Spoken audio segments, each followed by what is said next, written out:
नमस्कार। मैं परम सर अभिनव के इस डिजिटल प्लेटफॉर्म में आपका स्वागत करता हूं।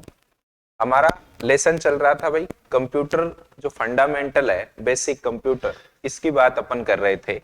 और आज हमारा जो टॉपिक रहने वाला है उसमें अपन पढ़ेंगे input device.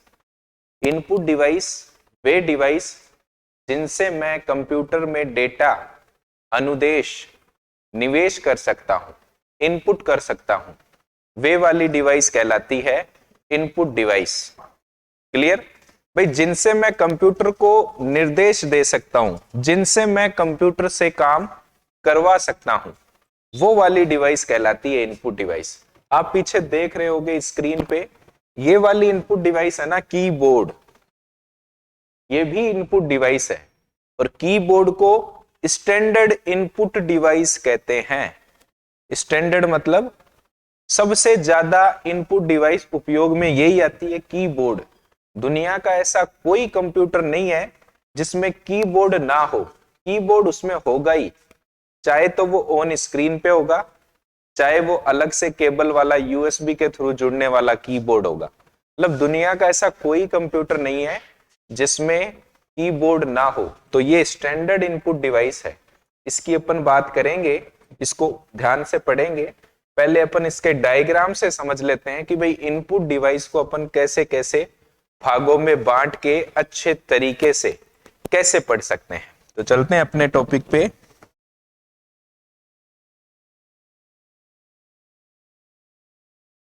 Input device, input device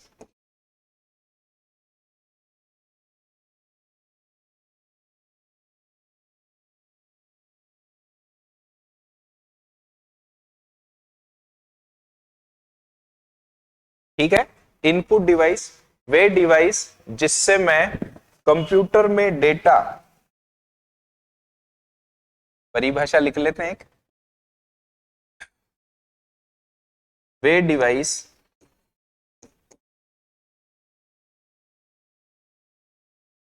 जिनसे मैं जिनसे कंप्यूटर में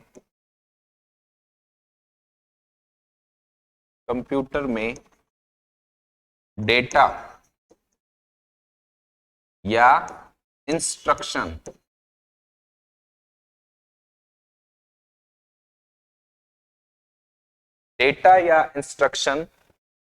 वे डिवाइस जिनसे मैं कंप्यूटर में डेटा या इंस्ट्रक्शन दर्ज कर दर्ज करता हूं, दर्ज करते हैं। ठीक है, वो कहलाती है आपकी इनपुट डिवाइस। जिनसे मैं कंप्यूटर में डेटा निवेश करता हूं, दर्ज करना हो गया, इसी को अपन क्या कह सकते हैं, कंप्यूटर में डेटा निवेश करते हैं। ठीक है ना। इनपुट डिवाइस को हिंदी में कहते हैं निवेश युक्ति। क्या नाम है इनका हिंदी में? निवेश युक्ति। युक्ति का अर्थ ही क्या होता है? डिवाइस। तो यहां तक क्लियर है कि भाई इनपुट डिवाइस जिनसे मैं कंप्यूटर में डेटा, इंस्ट्रक्शन दर्ज कर सकता हूं। एक और चीज जो इनपुट डिवाइस के लिए बहुत महत्वपूर्ण है, जैसे ही मैं इनपुट करता हूं कोई भी इनपुट डिवाइस से, चाहे माउस ले लो, कीबोर्ड ले लो, ओएमआर ले लो, सबकी अपन विस्तार से बात करेंगे और बिल्कुल हाई लेवल पे पढ़ेंगे। आजकल इनपुट डिवाइस के क्वेश्चन वैसे नहीं आते कि कौन सी इनपुट डिवाइस है कौन सी नहीं है। भाषा में क्वेश्चन आते हैं इनके, थ्योरेटिकल क्वेश्चन आते हैं, कथन में क्वेश्चन आते हैं। आप चाहे पुराने पेपर उठा लो, अभी जो 2022 में हुए हैं अधीनस्थ बोर्ड के, राजस्थान पुलिस के, इनपुट डिवाइस के क्वेश्चन भी नहीं होंगे आपसे, इतना लेवल है इनका। ठीक, तो इनपुट जैसे ही मैं कंप्यूटर में इनपुट करता हूं, सीपीयू में जाके, ये अपना सीपीयू है, सेंट्रल प्रोसेसिंग यूनिट, उस पे प्रोसेसिंग होती है। सीपीयू में जाके उस पे क्या होती है? प्रोसेसिंग होती है। जैसे ही मैंने इनपुट किया सीपीयू में जाके उस पे क्या हुई, प्रोसेसिंग हुई, और मुझे आउटपुट के रूप में क्या मिला, रिजल्ट मिला। यहां तक बात समझे कि मैंने इनपुट किया, सीपीयू में जाके उस पे प्रोसेसिंग हुई और आउटपुट के रूप में हमें क्या मिला, रिजल्ट मिल गया। अब सवाल इसका ये है कि जैसे ही आप इनपुट करते हो तो सीपीयू में उस पे प्रोसेसिंग होती है। तो जैसे ही आप इनपुट करते हो और सीपीयू में प्रोसेसिंग हो रही है, तो वो प्रोसेसिंग होती है कंप्यूटर की रैम मेमोरी में, रैंडम एक्सेस मेमोरी।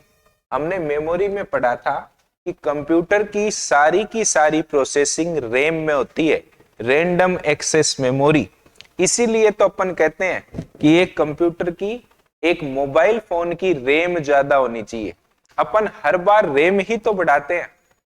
हर बार अपन कहते हैं ना कि भाई मोबाइल फोन में 464 का ले आया, 6 128 का ले आया, 8 256 का ले आया। तो हर बार आप रैम क्यों बढ़ा रहे हो?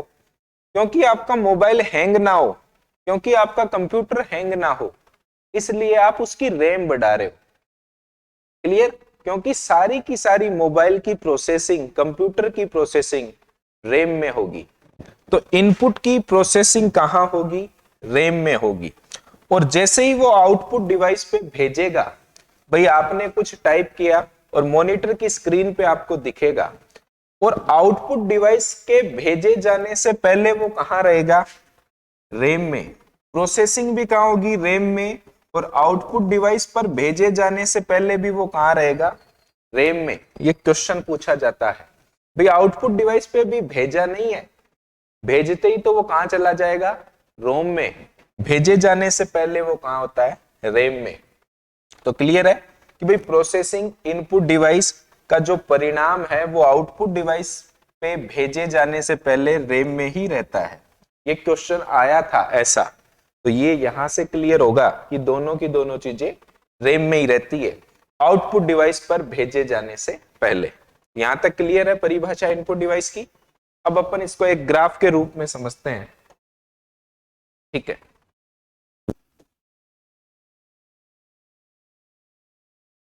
इनपुट डिवाइस,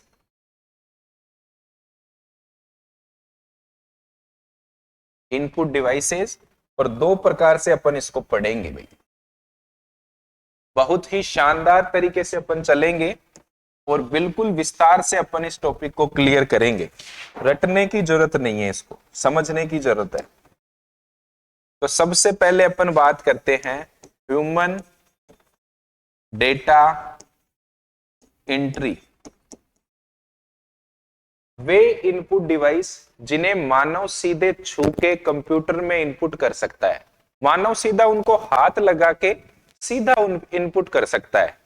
अगर मैं उसकी बात करूं कि भाई कौन सी वो डिवाइस है जिसे मानव सीधा हाथ लगा के कंप्यूटर में इनपुट कर सकता है, तो सबसे ज्यादा अभी हमने देखा था स्क्रीन पे कीबोर्ड।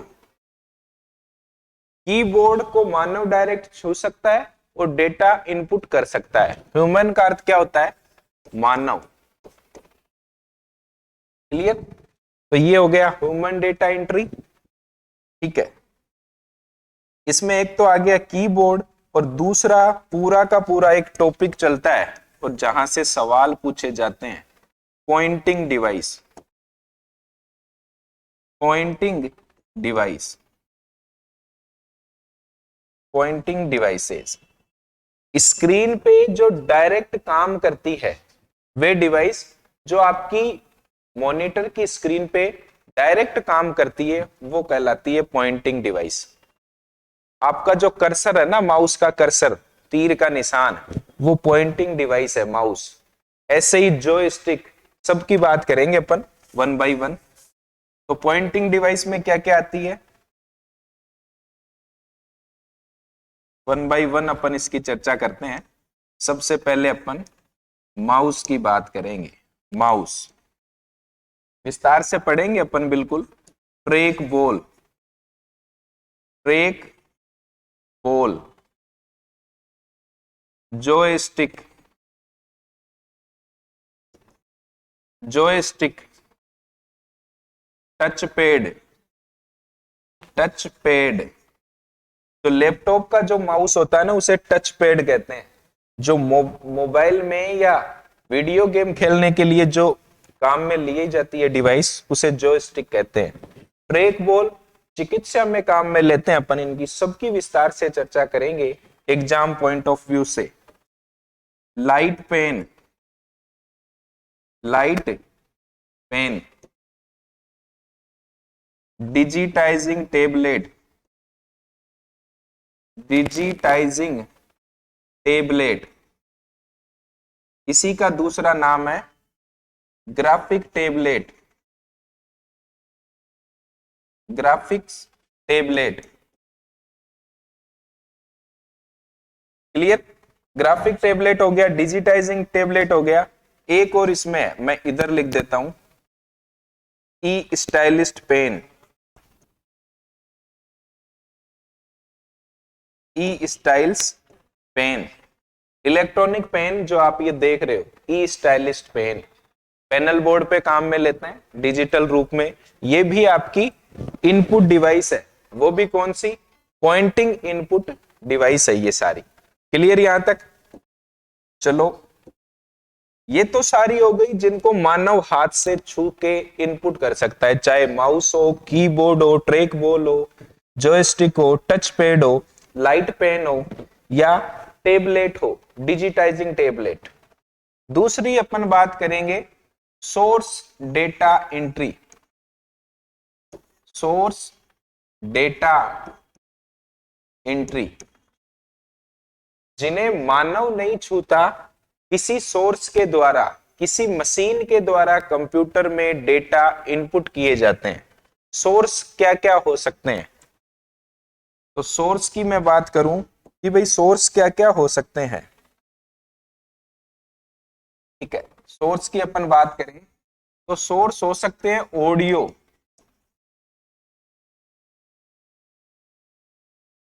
ऑडियो के रूप में। मतलब मैं कंप्यूटर में डेटा बोल के भी तो दर्ज करवा सकता हूं।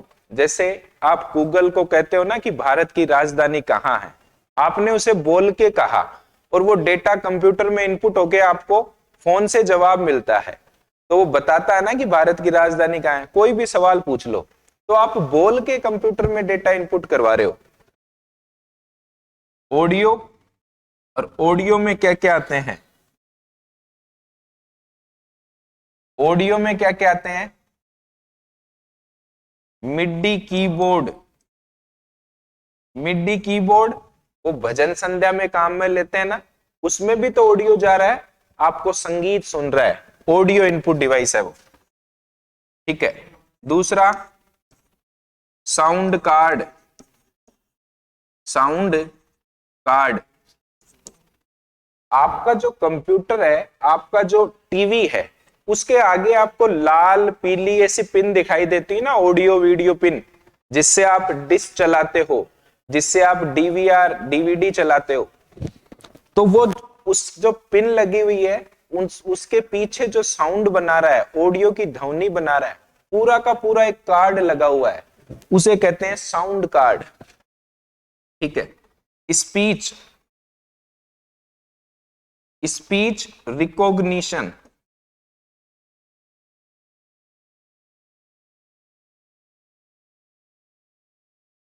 जो आप बोल के इनपुट करवा रहे हो ना दर्ज, वो कहलाता है स्पीच रिकॉग्निशन। क्लियर यहां तक इतनी बात? आगे चलते हैं।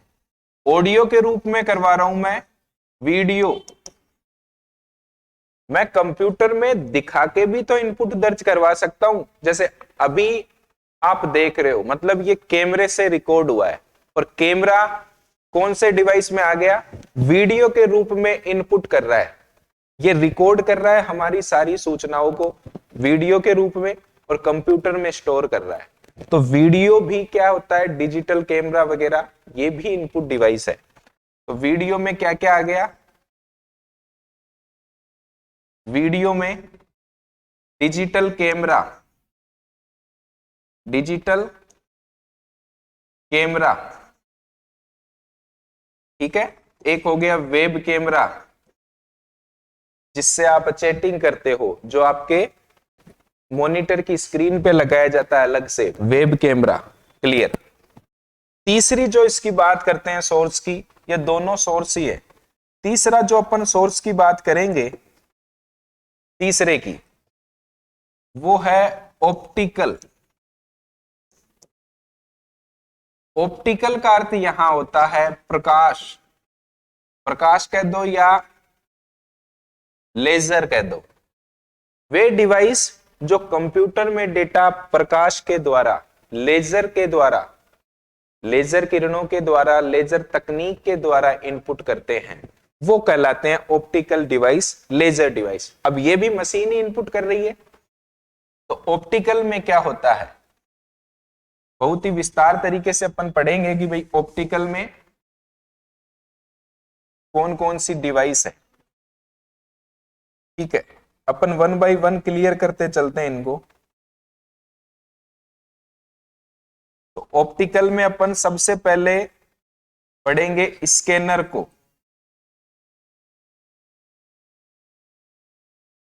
स्कैनर, आप जो अपनी फोटो आईडी वगैरह स्कैन करते हो फॉर्म भरवाने के लिए, तो वो स्कैनर से ही तो करते हो, वो भी इनपुट डिवाइस है, लेजर किरणों के द्वारा स्कैन कर रहा है। पीसीआर, बार कोड रीडर, ये भी इनपुट डिवाइस है।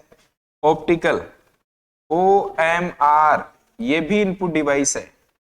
M I C R, magnetic ink character recognition, ये भी इनपुट डिवाइस ही है। आगे ओसीआर, ये भी इनपुट डिवाइस है।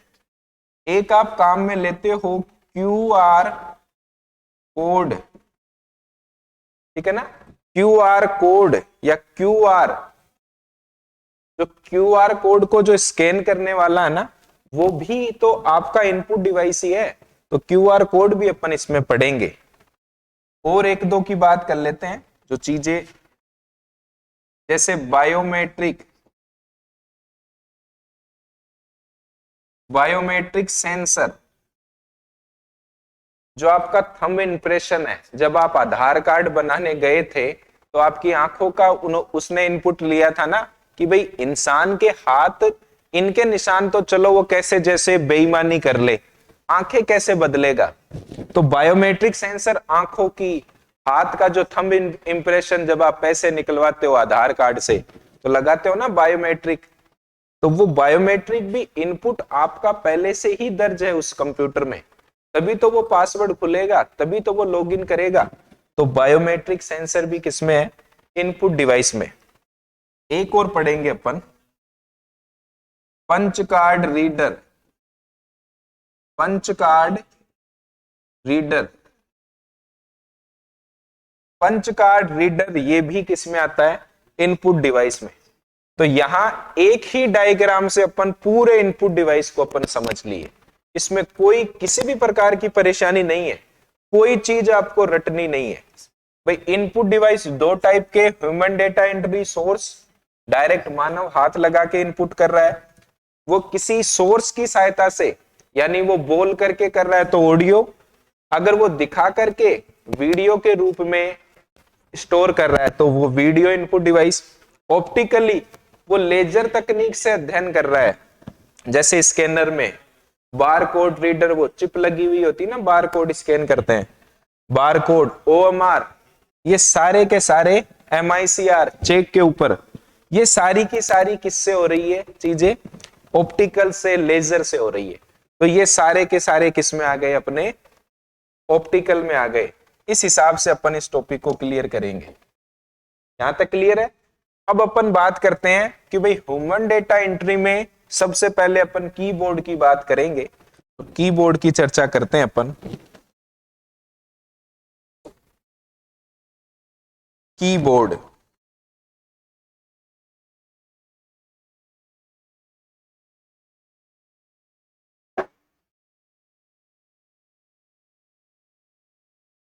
कीबोर्ड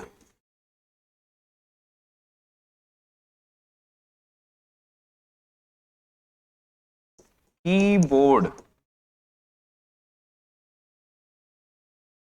कीबोर्ड, ठीक है भाई, बटनों का एक बोर्ड है, इसमें तो कोई दिक्कत नहीं है। एक नंबर पे अपन कीबोर्ड को पढ़ेंगे भाई,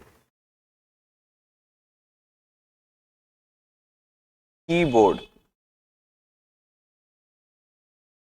ठीक है। कीबोर्ड बटनों का एक बोर्ड है, बहुत सारे बटन होते हैं इसमें।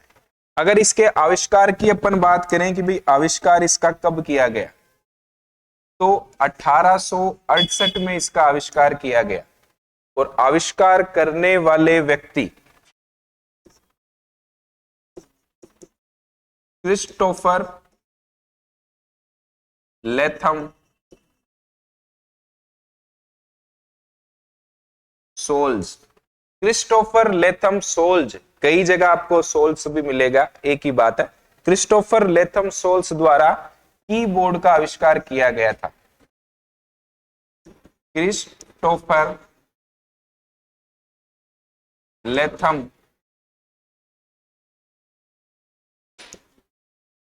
सोल्स, क्रिस्टोफर लेथम सोल्स द्वारा कीबोर्ड का आविष्कार किया गया था। ये कीबोर्ड है जो टाइपराइटर होती है ना आपकी मशीनें, टाइपराइटर, इनका संशोधित रूप है। पहले टाइपराइटर मशीन आई, बाद में कीबोर्ड बना, तो कीबोर्ड टाइपराइटर का संशोधित रूप है भाई। क्लियर यहां तक? ठीक है। वर्तमान में 104 की से लेकर 108 की तक के कीबोर्ड, की तक के कीबोर्ड, कीबोर्ड मार्केट में उपलब्ध हैं, कीबोर्ड उपलब्ध हैं भाई। 104 की से 108 की तक के कीबोर्ड उपलब्ध है। ये दिखाई दे रही ना सारी आपको की, 104 या 108। अगर इनमें ये ऊपर वाले बटन और जोड़ लिए जाए, जिनको मल्टीमीडिया बटन कहते हैं, तो इनकी संख्या और बढ़ जाएगी। मोस्टली कीबोर्ड में की इतनी ही होती है, संख्या आपको कभी नहीं पूछेगा वो कि भाई कितने बटन होते हैं। वो ऐसे फिर भी पूछ सकता है कि कीबोर्ड का आविष्कार, उसका लेआउट, ठीक है। लेआउट की ओर बात करते हैं अपन। QWERTY, ये कीबोर्ड का लेआउट है, कीबोर्ड लेआउट, कीबोर्ड का लेआउट है QWERTY, क्वार्टी। मतलब आपका जो कीबोर्ड है ना, वो दिखता कैसा है। ये देखो, इसमें अक्षर होंगे QWERTY,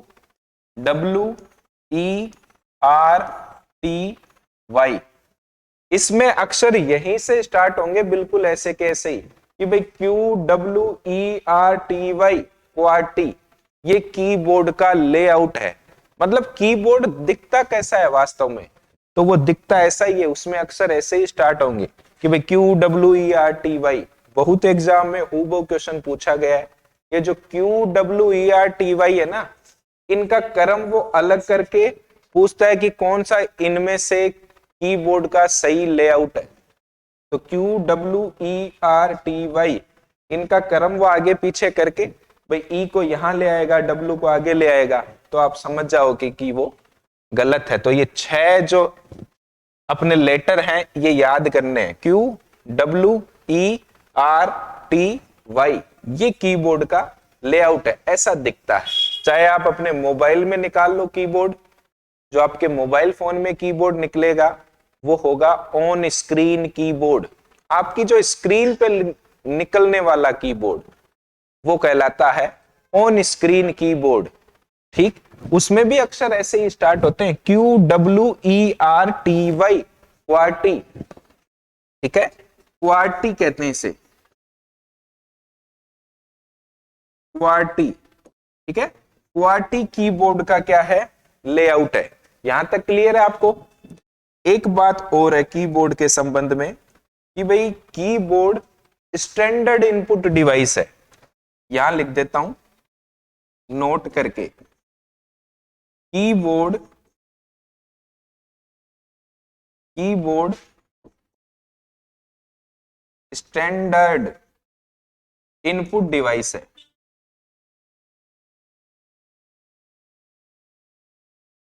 keyboard standard input device है, इसका मतलब यह है कि भाई कीबोर्ड के बगैर कंप्यूटर नहीं है। दुनिया का ऐसा कोई कंप्यूटर नहीं है जिसमें कीबोर्ड ना हो, चाहे वो ऑन स्क्रीन ही हो, स्क्रीन में ही निकले, लेकिन कीबोर्ड उसमें होगा। तो यहां तक क्लियर है आपको आविष्कार, ठीक है ना। 1868 में क्रिस्टोफर लेथम सोल्ज द्वारा किया गया। ठीक, अब अपन इनके जो बटन होते हैं ना, जो महत्वपूर्ण है, जो एग्जाम में पूछे जाते हैं, उनकी बात करेंगे। कीबोर्ड से एग्जाम में क्वेश्चन पूछे ही जाते हैं। इसका कारण यह रहता है कि जो डिवाइस आप ज्यादा यूज में लेते हो ना, उनसे ज्यादा सवाल पूछेगा। जब आप एलडीसी की आपकी टाइपिंग होगी या आप किसी विभाग में स्थापित हो जाओगे, प्रतिस्थापित, तो आपका जो काम रहेगा वो मूलतः यही रहेगा भाई कीबोर्ड का ही, तो वो इसी से संबंधित सवाल पूछता है सीधा। तो इनपुट डिवाइस जो आपके ज्यादा काम में आती है, उनके सवाल इसलिए ज्यादा पूछे जाते हैं। तो अपन इसको विस्तार में पढ़ेंगे। अब इसकी की बात करते हैं अपन वन बाय वन।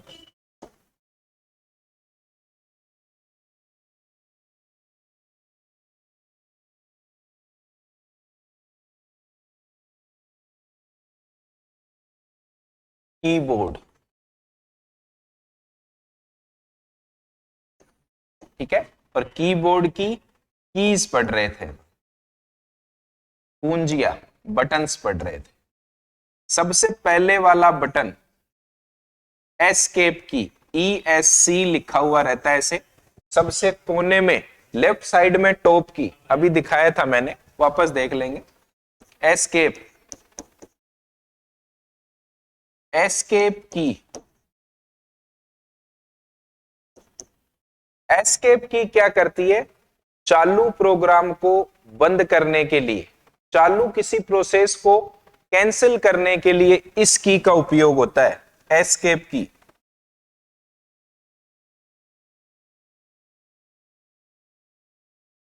कोई चालू प्रोग्राम को बंद करने, बंद करने व कैंसिल, कैंसिल करने के लिए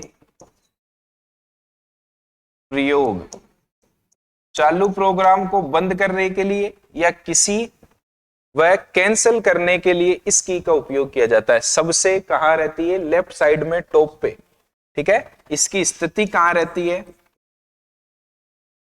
इस की स्थिति की बात कर रहे हैं, left side top. Left side में कीबोर्ड के वो भी कहां रहती है? टॉप में। ऐसे ये कीबोर्ड है, यहां इसकी स्थिति रहेगी ई एस्केप की। क्लियर? तो ये हो गई एस्केप की। अब आगे अपन बात करते हैं भाई, और जो इसके बाद में की आती है, यहां से स्टार्ट होती है F1 से लेकर F12 तक की, F1 से लेकर F12 तक की, जिन्हें फंक्शन की कहते हैं। वन बाय वन अपन चर्चा करेंगे एक एक की। चलो आ जाते हैं अपन फंक्शन की। फंक्शन की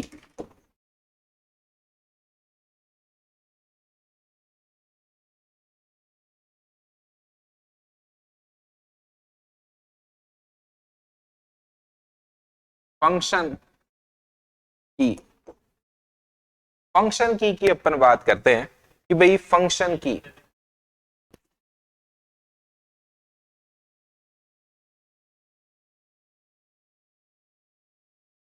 कीबोर्ड के अंदर फंक्शन की संख्या होती है 12। F1 से लेके F12 तक कितनी होती है? 12। इनकी संख्या,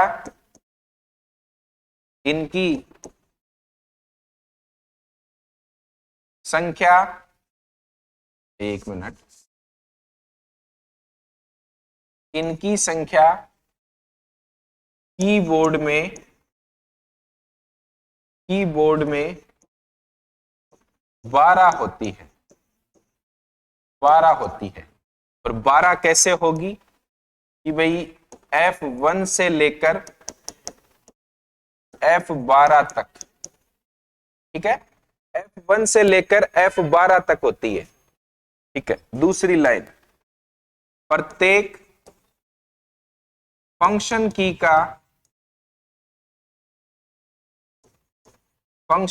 का अलग अलग कार्य होता है, अलग अलग कार्य होता है। हर फंक्शन की का अलग अलग कार्य होता है। जैसे एक फंक्शन की मिलके एक विशेष कार्य को करती है। जैसे मैं F1 दबाऊं ना तो वो आपको हेल्प उपलब्ध करवाएगी, उस प्रोग्राम से संबंधित कोई सहायता उपलब्ध करवाएगी। जैसे ही मैं F2 दबाऊं, प्रेस करूं, तो वो आपको उस फाइल का या उस डॉक्यूमेंट का नेम चेंज करने के लिए या किसी फाइल को सेव करने का ऑप्शन उपलब्ध करवाएगी। ऐसे ही F3 की बात करूं तो वो सर्चिंग के लिए कुछ उपलब्ध करवाएगी, भाई आपको क्या सर्च करना है। तो ये होती है अपनी, प्रत्येक फंक्शन की का अलग अलग काम होता है, ठीक है। अब अपन बात करते हैं कि भाई फंक्शन F1 की ही बात कर ले।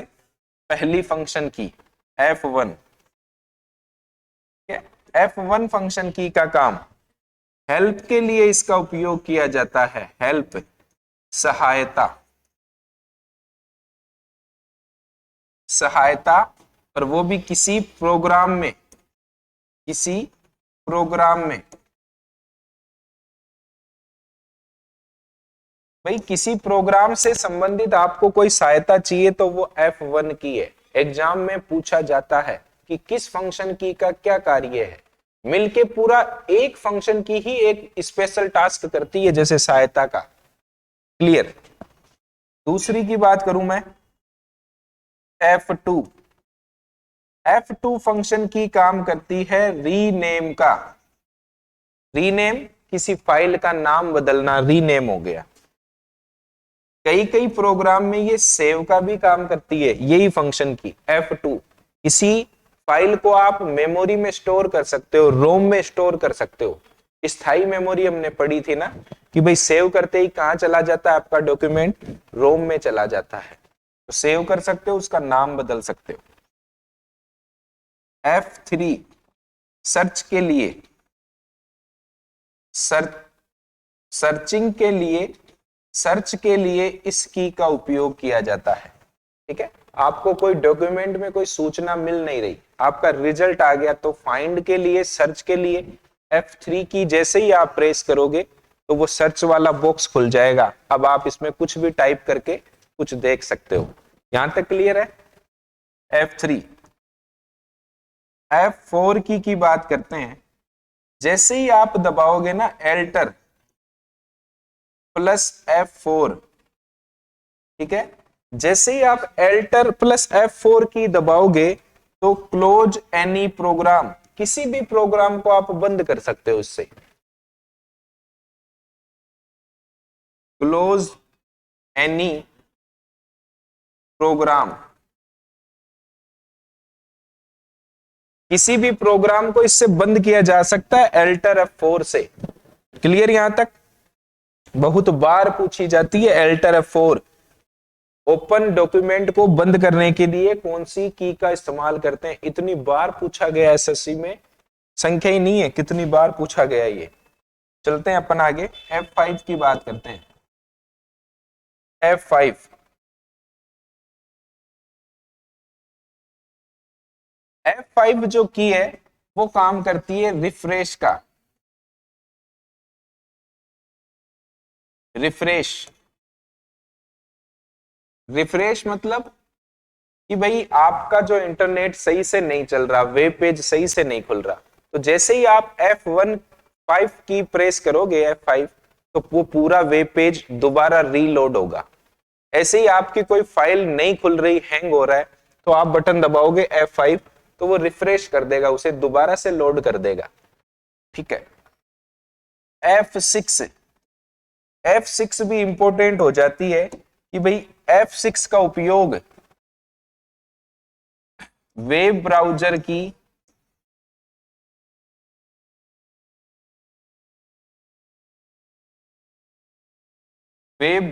की एड्रेस बार में जाने के लिए,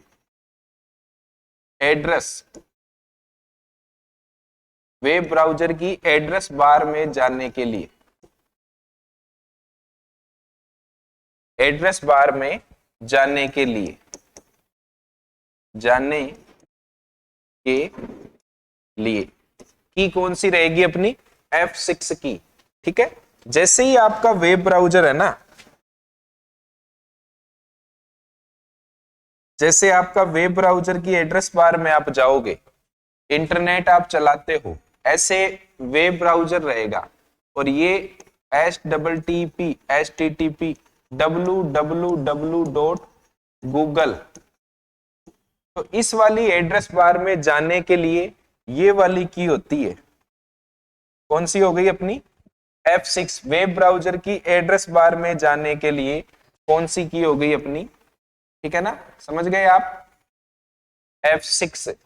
ठीक है, आगे अपन बात करते हैं F7 की, बहुत ही ज्यादा इंपॉर्टेंट है। ठीक है ना, F5 6 7 तीनों इंपॉर्टेंट है। 7, आपने अपने डॉक्यूमेंट में ग्रामर संबंधी मिस्टेक कर दी, गलतियां कर दी, या आपने स्पेलिंग गलत लिख दी, हो सकता है ना, गलती हमारे से ही होती है। जिस इंसान ने कभी जीवन में गलती ना की तो भला उसने जीवन से क्या सीखा। तो गलतियां तो हो जाती है, कोई बात नहीं, पर गलतियां रिपीट नहीं होनी चाहिए, एक जैसी गलती दोबारा नहीं होनी चाहिए। अगर यहां कंप्यूटर में आप गलती करते हो, मान लो स्पेलिंग में, तो वो वाली उसके लिए फंक्शन की है F7। ठीक है, स्पेलिंग व ग्रामर, स्पेलिंग व ग्रामर संबंधी, स्पेलिंग व ग्रामर संबंधित त्रुटियों त्रुटियों को ठीक करने के लिए, करने के लिए इस की का उपयोग होता है। कौन सी की हो गई, F7।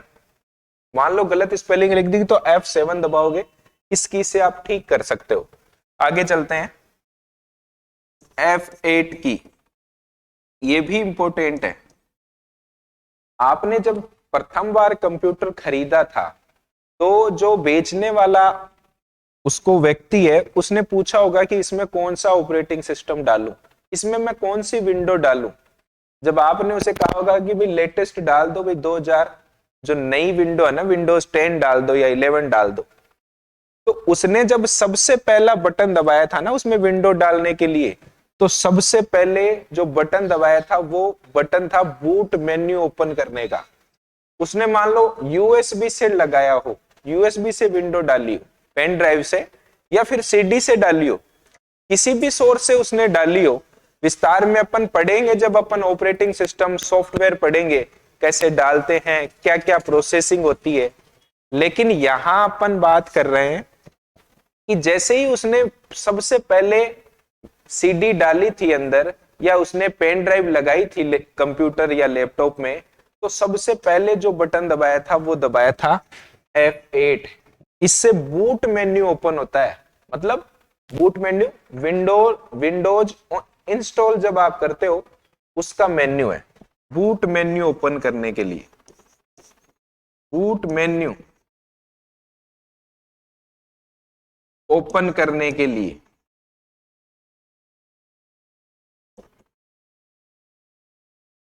ठीक है ना, बूट मेन्यू ओपन करने के लिए F8 की। कई ऐसे कंप्यूटर जिसमें बूट मेन्यू के लिए अलग की है, तो वो अलग ऑप्शन है, पर मोस्टली में F8 की ही बूट मेन्यू ओपन करता है विंडोज इंस्टॉलेशन के समय। ठीक, चलो F9 की, फंक्शन की जो F9 की है ना, इसका उपयोग माइक्रोसॉफ्ट आउटलुक, माइक्रोसॉफ्ट आउटलुक में ईमेल भेजने के लिए, ईमेल भेजने के लिए, ईमेल भेजने के लिए इस की का प्रयोग किया जाता है F9। माइक्रोसॉफ्ट जो कंपनी है उसका जैसे MS वर्ड, एक्सेल, ऐसे ही एक एप्लीकेशन सॉफ्टवेयर आता है माइक्रोसॉफ्ट आउटलुक, जिससे आप ईमेल भेजने के लिए बटन दबाओगे F9। क्लियर यहां तक? F10 की ओर बात करते हैं। F10 ये भी इंपॉर्टेंट है भाई। F10 बहुत बार पूछा गया है। F10 जब आप शिफ्ट कीबोर्ड का बटन है शिफ्ट प्लस F10 दबाओगे ना तो वो माउस के राइट क्लिक, माउस के राइट क्लिक का कार्य करता है। जैसे ही आप दबाओगे कि भाई शिफ्ट प्लस F10 तो वो माउस का राइट क्लिक बटन का कार्य करता है। इंपॉर्टेंट है F10। आगे आने वाली तीनों एक से बढ़कर एक है और तीनों हर बार हर पेपर में पूछी ही जाती है करीब करीब। राजस्थान पुलिस में इतनी बार, सीईटी में तो संख्या ही नहीं है, अधीनस्थ बोर्ड में बहुत बार पूछी गई है। F11 की अपन बात करते हैं। F11 फंक्शन की इंटरनेट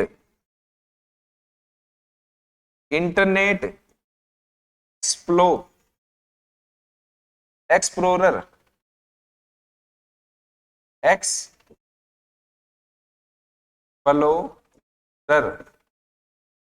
को फुल स्क्रीन पर करने के लिए, फुल स्क्रीन करने के लिए इंटरनेट एक्सप्लोरर को पूरी स्क्रीन पे करना है।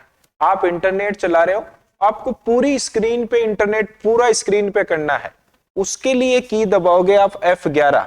2021 में पूछा गया सवाल, 2022 में भी पूछा गया, राजस्थान की एग्जाम, राजस्थान पुलिस में, अधीनस्थ बोर्ड में, बहुत एग्जाम में, SSC में हूबहू यहां से ये सवाल पूछे जाते हैं। मोस्ट की है, फंक्शन की से सवाल पूछता ही है वो, इसलिए अपन इनको विस्तार में पढ़ रहे हैं। लास्ट अपन की जो की रहेगी ना वो है F12 और F12 की उपयोग में ली जाती है सेव एज। सेव एज का मतलब है कि आपने फाइल एक बार तो सेव कर ली, उसे दोबारा सेव करना चाहते हो आप, पहले से ही जो फाइल बनी हुई है उसे दोबारा सेव करने के लिए, उसका नाम बदलने के लिए, उसकी लोकेशन बदलने के लिए, उसका टाइप बदलने के लिए काम में लेते हो आप सेव एज। तो सेव एज क्या होता है?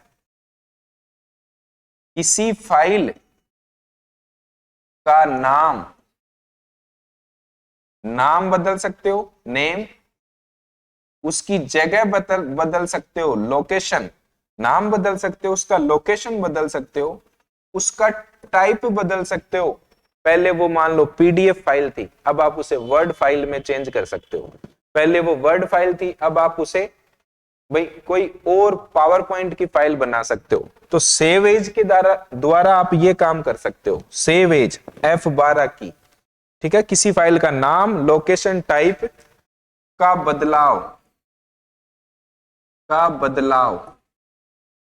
करना, ठीक है। इस की के माध्यम से ये काम किया जाता है F12। तो अपना ये हुआ जिसमें हमने कीबोर्ड की सारी फंक्शन की 1 बाय 1 करके कवर कर ली, और यहां से क्वेश्चन आते ही हैं क्योंकि ये फंक्शन की विशेष काम करते हैं, जल्दी काम करवाती है आपके कंप्यूटर में, ठीक है। तो आज की क्लास अपनी यहीं तक रहेगी। आगे अपन इसकी और की बात करेंगे, जैसे मॉडिफायर की है, ठीक, कॉम्बिनेशन की है, स्पेशल की है। तो आज के लिए बस इतना ही। थैंक यू, धन्यवाद।